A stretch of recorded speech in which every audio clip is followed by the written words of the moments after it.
Hello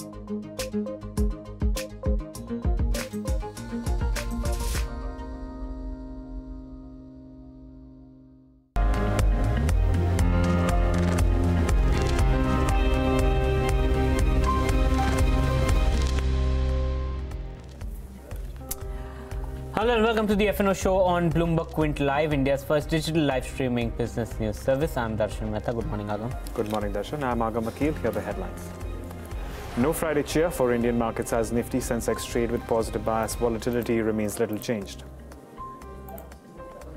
Open interest surges in Hexaware and traders take fresh short positions in stock futures. And TCS is the top loser on the Nifty after the tech giant's December quarter margins misstreat expectations. Another tech giant, Infosys, will be reporting its December quarter results today. All eyes will be on the board's decision to buy back the dividend payout. Pardon me. The Jet Airways gains in early trade after the airline is set to restart talks with Tata Group for a bailout package. Okay, let's see what the markets are doing. It's absolutely flat as far as the Nifty is concerned. Not much happening. Open interest build-up is not also very high for the Nifty. In fact, if you're looking at the open interest, it's down almost 1%. So a little bit of short covering that's seen on the Nifty. Pull up the Nifty Bank and you'll come to know what exactly is happening there. 3% open interest build-up, but that is absolutely flat. So it's a lackluster trading session. Where are positions being built in trade today? You could clearly see that positions on the high today put writers are active at 10,800 and 10,900 level, and call writers are writing in from 10,900 to high levels. So it looks like it's range bound. If you take a look at the overall series itself, pair positions taken, 11,000 continues to be the biggest resistance that the market has, and at lower levels it's 10,500. But between the 10,800 and 10,900 is where positions will be taken, at least in the near term. That's what the F&O markets are indicating. Agam, you have anything stock specific wise? Yeah, well, as usual, let's start off with those stocks which are seeing a substantial increase in open interest, perhaps towards the long and some towards the short. We have Arvind, which is right at the top of the list. It's not moving too much in terms of underlying, but we are certainly seeing a lot of accumulation in open interest there, and we're going to talk about that in just a bit. But today, it's all about information technology. So we're seeing a lot of weakness across the board. The sector in general is looking at a lot of weakness, considering weakness in TCS that's come through. That, of course, is seeing fresh shots, but we also have a lot of weakness in mid-cap IT companies like Tata Elxsi, along with Hexaware, as well as something like an NIT Technologies. But on the unwinding side, we're looking at Ambuja Cement, Ramco Cement, which is seeing, well, marginal moves. ICICI Prudential, perhaps the only one which is seeing a long unwind coming through in today's day of trade. But yes, on the whole, keeping an eye on Indian IT. Darshan. Okay, before we get our guest on the show, here's a reminder: if you have any queries regarding the F&O markets and the stocks that I will tell you right now, you can call us on 02245404141 or write to us on Twitter, Facebook with the AskPQ hashtag. So let's get in the stocks that we will talk about today. So we'll talk about the IT sector that's buzzing in trade on the downside because of the TCS numbers that came out. ITC has been doing well for itself. Sun Pharma has been doing well for itself. So that's something that we'll talk about. Page Industries has corrected almost 35% from the recent highs. Is it a good time to start accumulating? What are the F&O Qs indicating? The other counters, again, because of the IT weakness, Tata Elxsi is down in trade. Indico is trading slightly weak in trade, and we'll discuss Arvind. So these are the stocks we'll discuss. We'll also discuss some of the buzzing stocks that will be in focus. So that's something that we will discuss with our analysts. Let's welcome our F&O experts for the day. Shubham Agarwal of Quantsap.com. and Ruchit Jain of Angel Broking join me on the show right now. Good morning to both of you. Ruchit, I'll start with you. What's your view on the Nifty or the Bank Nifty? The markets are absolutely flat in trade. What are you recommending your clients to do on the heavyweight indices? Very good morning, Darshan. Darshan, since last 3 or 4 weeks, we have seen that the index has rather traded in a narrow range, and this narrow range-bound trading has led to formation of a triangular pattern. Now, even on the options front, if we see, then 11,000 call option has the highest open interest, but since last few days, we have been witnessing good build-up in the put options of 10,800 to 10,500. Now, this looks more of a a range-bound trade only. I think for at least for intraday trading session, we would see this range-bound move getting continued. But since we are trading quite close to the apex end of the triangle that I have mentioned, so during early next week, we are expecting a breakout on the either side, which would increase the volatility, and we would then see a directional move. Now, which side the breakout would be, As of now, it's very difficult to make to take a judgment on that. But as far as levels are concerned, 10,900 or 10,880 is the resistance level, which should be taken out for any continuation of the positive momentum. And on the low side, 10,730 is the support level. So 10,730 and 10,880, we are watching these two levels quite closely. Whenever we see a breakout from either of these levels, we would advise trading in the direction of that breakout. Okay, Shubham, good morning to you as well. What is your view on the indices now, and how would you play them? Good morning. I would agree with the earlier speaker that the Nifty or the both of the indices are actually in a consolidation, and that consolidation now looks to be mature enough for either way breakout. Now, generally, when this kind of a pattern gets formed, we should ideally wait for the breakout signal to happen and then go and take a trade. And I believe that this breakout that we are expecting might happen today, second half, or maximum on Monday. Now, had it not been a weekend ahead, we could have just gone ahead and taken a long straddle or a long strangle that would have made money. But because there's a weekend ahead, there'll be a lot of theta decay in options. So the strategy should be that a conditional buy or a conditional sell is something that we should be looking at. I think comparatively among Nifty and Bank Nifty looks more attractive to me at the current point for a short trade. But there's a conditional sell call here. If the Bank Nifty future slips below 27,580, which is approximately yesterday's low, then I believe that this momentum or this oscillation that is being seen on Bank Nifty will now come to an end, and we might see a directional breakout happening. So below 27,580. One can look to sell with a very trading perspective target of 27,300, and a stop loss can be placed at 27,750. So I think this breakout that we're expecting might happen in second half today, and then we can go and initiate this trade. Okay, let's discuss the stock-specific strategies that our guests have for our viewers. Shubham has a bull call spread on L&T, so we'll discuss that. So just before Shubham goes ahead with his strategy, I just want to explain the viewers what a bull call spread means, so that when Shubham explains it, you will be able to understand it much better. A bull call spread is employed when one expects a moderate up move in a security. In the strategy, a call option of a certain strike price is purchased, and a call option of a higher strike price is simultaneously sold. So that's the strategy that's coming in on L&T. Shubham, explain your L&T bull call spread. Which strike prices are you looking at, and how will this overall strategy be profitable for the viewer? Yes, so as you rightly said, the bull call spread is initiated when we are expecting a movement, but the movement might be slower in pace. Which might take 4 to 5 days of time frame. Now, generally, when we approach mid half of the expiry and beyond, the theta decay actually starts accelerating, and that's why we look for some compensation there.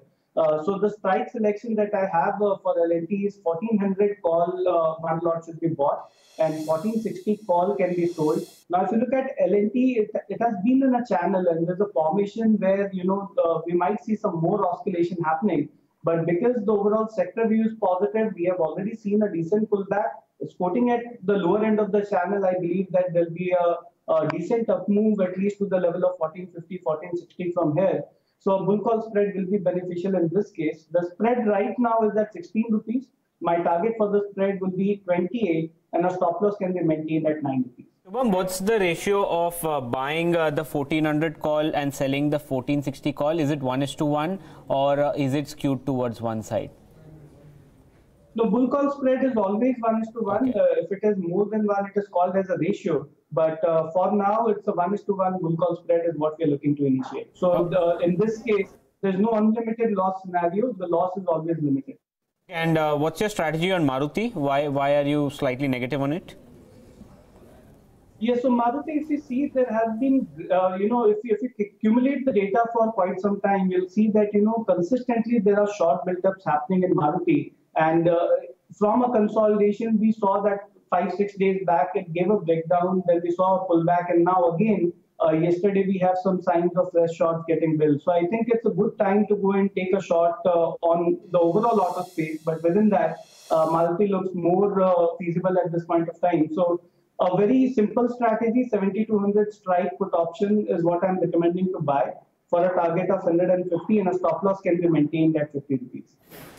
Okay, well, that's a negative view coming in on Maruti. We're considering Shubham's looking to buy the 7,200 put. But Ruchit, how about you? I believe you are long on two stocks. Can you take us through your calls for the day? So my first long idea is to go long on DV's lab. One reason that I've chosen both these stocks on the long side, both these are not index heavyweights, because only post a breakout on the either side in the index, we would see some directional move in the heavyweights as well.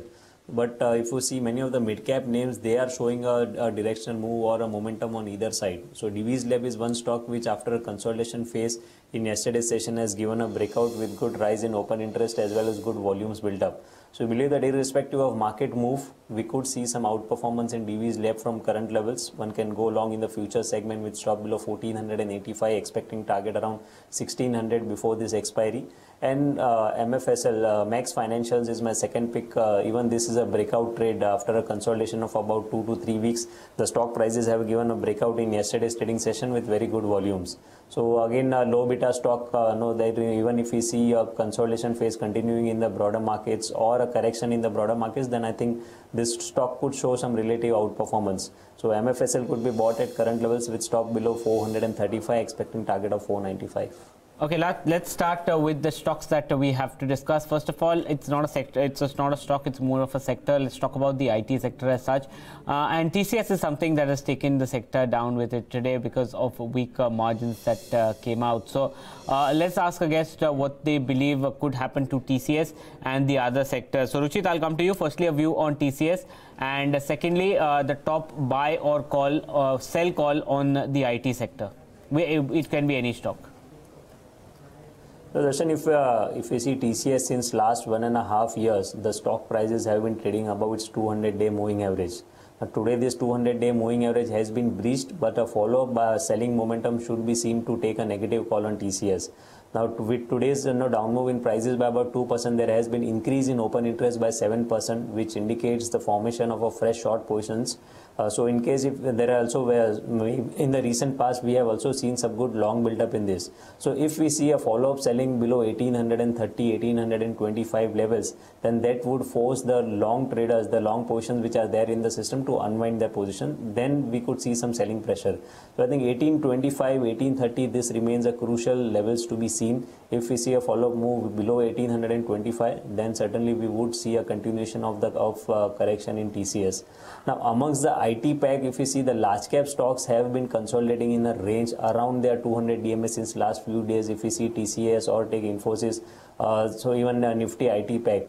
But the mid cap IT segment has been showing underperformance. Even if you compare last 3-4 months or 4 to 5 months, the mid cap space has relatively shown an underperformance compared to large cap within this IT space. So I think this mid cap underperformance is likely to continue.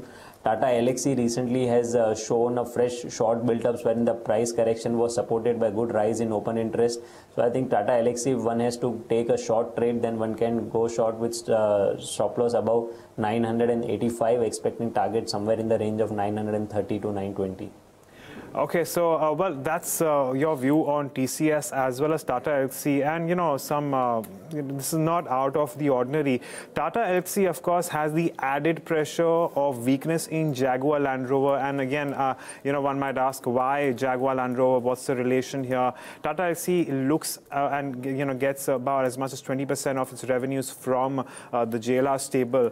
So, at least as far as the fundamentals are concerned, we've seen another drop around 6.5% in JLR volumes for the month of December. That's possibly, which is also bearing down on Tata Elxsi at around 959 odd levels. I want to bring up the volume weighted average for TCS, say on a 1 month basis, and if you actually pull that out, you notice that over the last 1 month, its VWAP is at around 1925. So it's clearly seen, the well, I would say the price come off, and it's currently trading below that mark. And this, of course, is going to be is going to serve as some sort of a resistance in the upside in the near term. But Shubham, let me take this up with you. In that case, would you recommend selling the 1900 call at these levels? Firstly, tell me what you make of TCS movement, and secondly, if that is a possibility, selling the 1900 call. Yes, if you look at the movement of TCS, I think it's more of an oscillation, what TCS has been witnessing, rather than any kind of a direction. And if we go and look for levels, I think 1800 on the downside has a decent put writing, which is again coinciding with the technical support or the swing low that we have seen in TCS in late November. So I think 1800 for the time being, I think this is going to hold, and we don't see it going below that. But again, on the higher side, I would not be very comfortable with a very close strike of 1900, maybe 1950 and higher strikes can be considered if one is looking to go short on that. So as we stated, 1925 is the VWAP. So selling a call option marginally above that will be recommended rather than choosing 1900. So if one is going ahead with the strategy of shorting the call option, my recommendation would be that 1950 call option, which is quoting at 13 rupees, that can be sold with a stop loss at around 20. And we can look for a target of 0 close to the expiry. So overall, the oscillation continues, and one can look to even go and look to write the put option as well at the same time to get more cushion. So I think a short strangle is what can be initiated. 1950 call option, 1800 put option can be sold simultaneously. Okay, let's talk about the next stock. Shubham, I'll come to you only. Sun Pharma has been doing well of late over the past few days. Hasn't been on fire today exactly, but nevertheless, it's doing well for itself. It's up 1%, but again, above the 450 mark in trade today. Shubham, is Sun Pharma worth a buy at this level? I think so. From a trading perspective, I think it has been doing quite well, because if you look at Sun Pharma, a couple of days back, I remember that it was witnessing in the money put writing, and that is something which is a positive indication, because generally when we see this kind of a behavior that any stock is witnessing and in the money put writing, we do see a pullback rally coming in. So even though the medium-term trend in Sun Pharma is not that lucrative, I think with a very, very short-term perspective, one can look to build a long side trade with a strict stop loss at 440. So a stop loss at 440, and on the higher side, the pullback can extend to the level of 465 to 470. So I think it's more of a pullback rally which can be participated, but only for traders who can maintain the stop loss strictly at 440. All right. Along with Sun Pharma, let's move on and address what's going on with something like a Page Industries. It's something that social media has been talking about as well. Okay, so at least as far as fundamentals go, it was about ownership. Considering so many funds own this, which means that it leaves very little for the retail public, which is why you will see stark movements in Page Industries whenever it does see something of that sort. The thing with Page Industries is that it's actually moved below the mark of 22,000 just a few days back, and then it's moved back above that mark.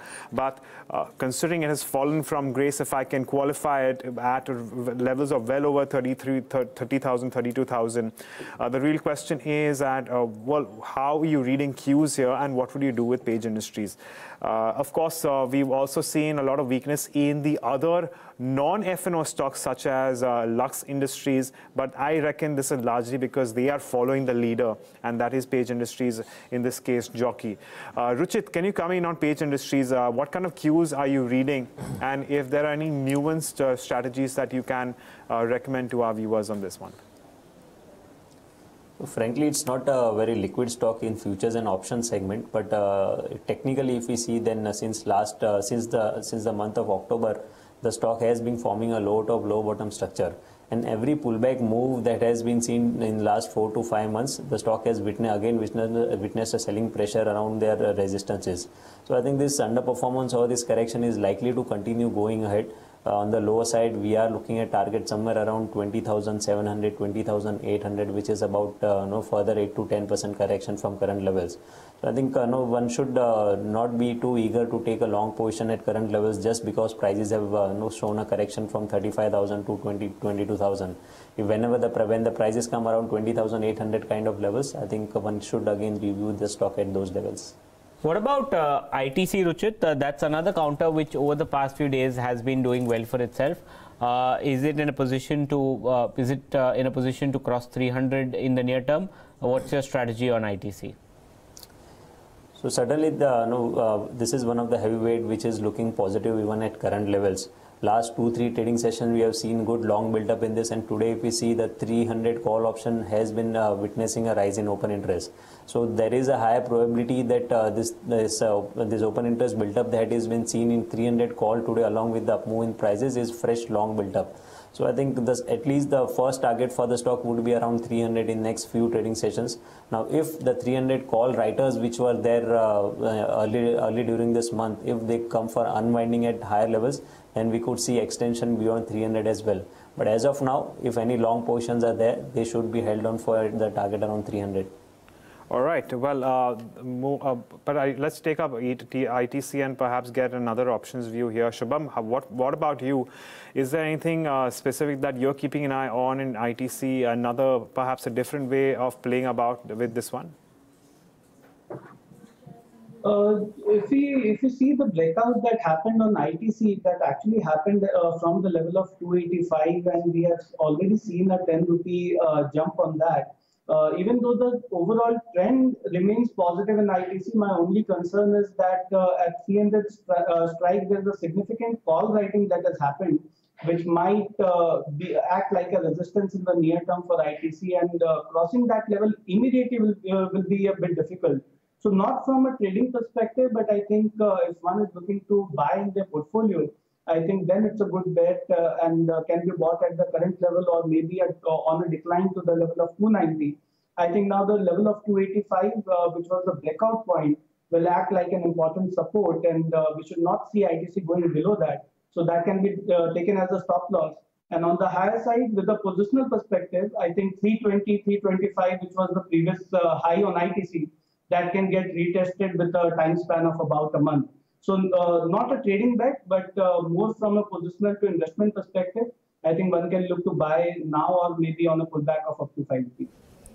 Okay, Shubham, it's been almost half an hour since the show started. Anything apart from the stocks that you have recommended that worth a notice at this point of time?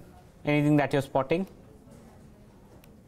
I think you're talking about the IT space, and I see one of the stock which is actually seeing some kind of a build-up happening on the F&O space on the short side, and that is Mindtree. So if you look at Mindtree, it has been holding on the support of 820 for quite some time. But today we can see that there's a very clear breakdown that has happened. The open interest is going up like anything, and there's no intermediate support right now on the stock. So I think Mindtree can be sold short. In that case, the stop loss will be 815, and on the downside, I think 760 is the target that one can look for. So Mindtree with a 2 to 3 days perspective looks weak, and I think a short trade can be initiated here. Well, a majority of the charts out there will indicate, the entire IT pack, which should be in focus, considering such stark moves. And it's not just Mindtree. We have already spoken about Tata Elxsi, and we have a lot of pressure on several other mid-cap IT companies as well. But I'm going to shift focus to and perhaps talk about Interglobe Aviation as well. And this is where we're seeing a little bit more weakness. If I pull up the charts and take a look at how it's been doing, I would say over perhaps the last 2 or 3 weeks, it has taken a turn for the worse. There's no doubt about that. Maybe if you compare that to Jet Airways, the loss may not be as stark, but there is a clear rounding even with respect to the chart over the period of December, January.